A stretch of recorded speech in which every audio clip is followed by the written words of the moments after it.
Ia ora ana tātou pātua. Ka mai te ahia tō tātou atua. I oroa mai te ie hana api. Ka whārere tātou I raro e te ie tāwhaka. Ari me te tāpoko no te ana.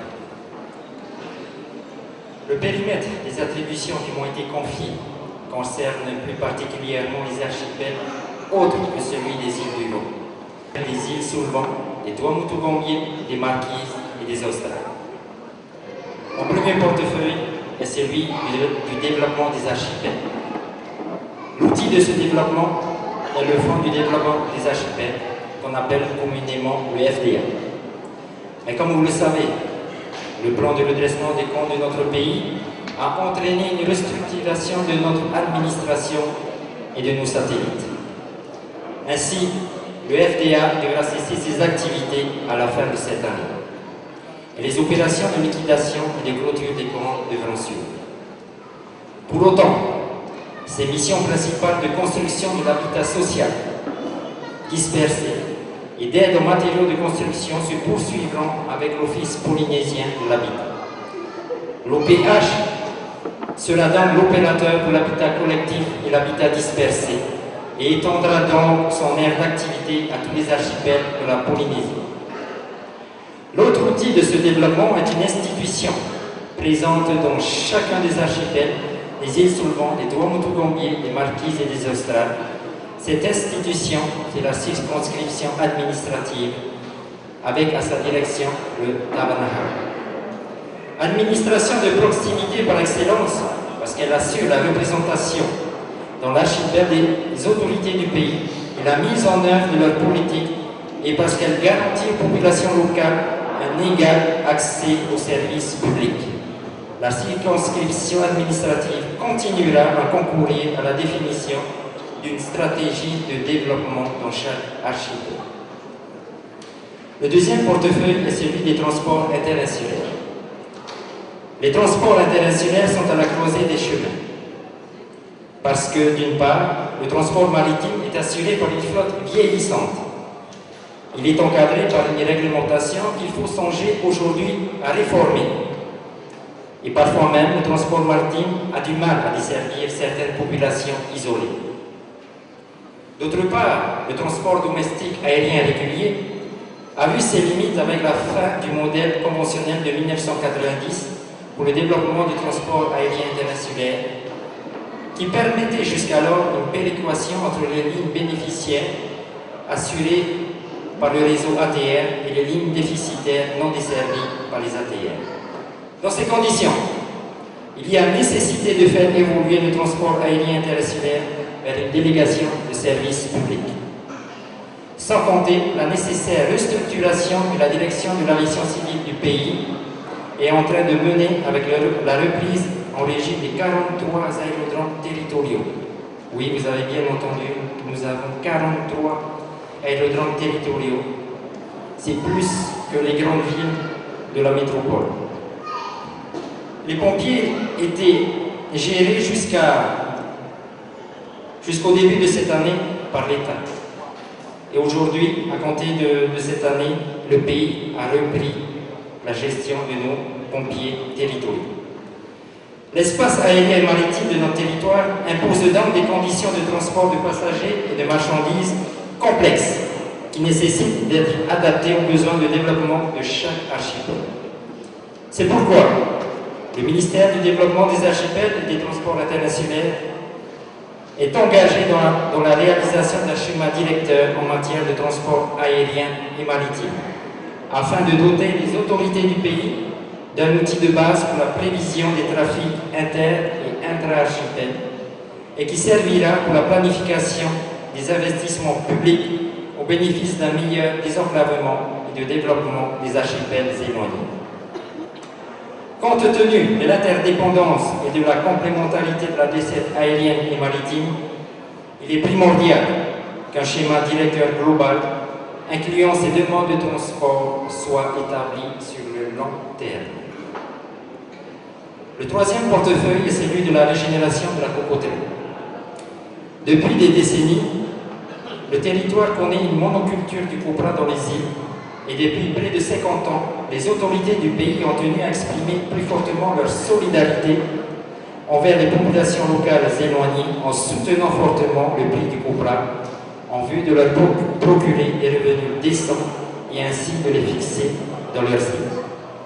Cependant, compte tenu de la crise budgétaire que traverse le pays, le montant des aides publiques au soutien du prix du copra ne peut être maintenu au niveau actuel. Il est donc nécessaire de restructurer la filière cocotier en permettant d'élaborer et d'appliquer une stratégie et un programme de développement des produits dérivés du cocotier afin de rechercher d'autres sources de revenus que le copra. Quels sont ces produits dérivés?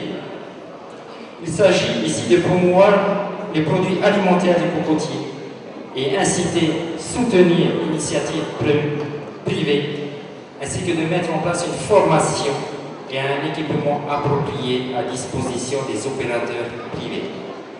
Il s'agit essentiellement de développer et d'assurer un réseau de distribution des produits alimentaires traditionnels que nous connaissons tous. Il s'agit de l'eau de coco à boire, le lait de coco, le mitigoué et bien d'autres encore. Mais aussi de développer et assurer le réseau de distribution des nouveaux produits alimentaires issus du cocotier.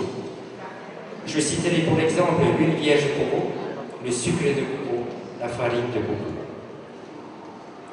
Certains sous-produits non alimentaires, tels que le biocarburant de l'huile de copra, la bourre de coco, le bois de cocotier, les dérivés du cocotier travaillés par les artisans sont mal connus ou mal exploités et méritent d'être valorisés pour participer à la diversification et l'amélioration des revenus issus de la filière cocotier.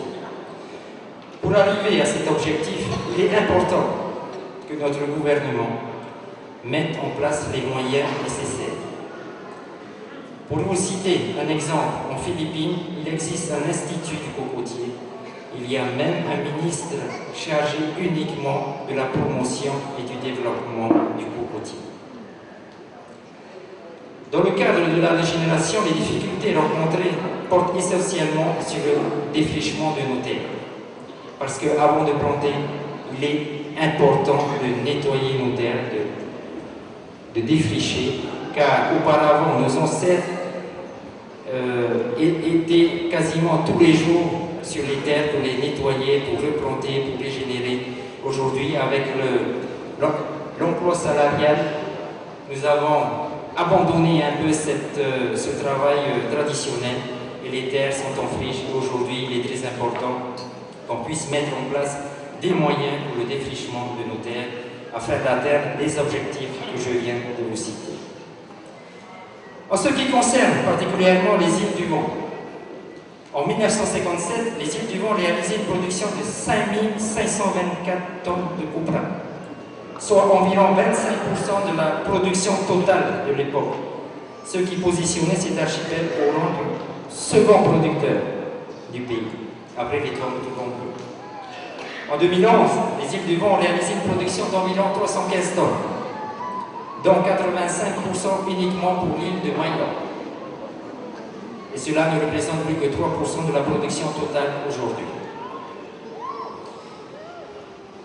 Est-ce que les îles du Vent redeviendront un haut lieu de production du copra, comme il a été en 1957?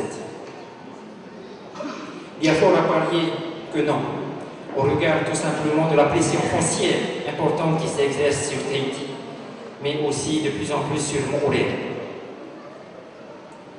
Est-ce pour autant que la filière cocotier n'a plus d'avenir aux îles du Vent? Je crois au contraire que les îles du Vent ont un rôle fondamental à jouer dans la mutation de la filière cocotier que l'on doit réaliser aujourd'hui et sans tarder. Elles ont leur place dans le cadre de la mise en œuvre d'une nouvelle filière d'exploitation durable du cocotier qui placera avant tout le Polynésien et son environnement au cœur des priorités. Tout d'abord, dans un objectif de moindre dépendance énergétique, notamment en termes de production d'électricité, il me semble nécessaire d'encourager sur Maïla par exemple, et plus généralement sur l'ensemble des sites isolés exploitant une cocoterie, un usage de l'huile de copra pure en qualité de carburant. Cela nécessitera une délocalisation partielle de l'activité de fabrication de l'huile dans le cadre de petites unités de transformation, créant ainsi l'activité et de la richesse sur l'île tout en réduisant les problématiques d'approvisionnement en énergie fossile, mais aussi d'exportation du copra sur Tahiti. C'est un nouveau mode de développement que je vous propose, plus auto-centré sur l'être humain, sur le Polynésien que nous sommes, auto-centré sur ses besoins et son environnement qu'il nous faut bâtir afin de minimiser les menaces extérieures qui pèsent de plus en plus sur nos populations les plus fragiles. Je vous remercie.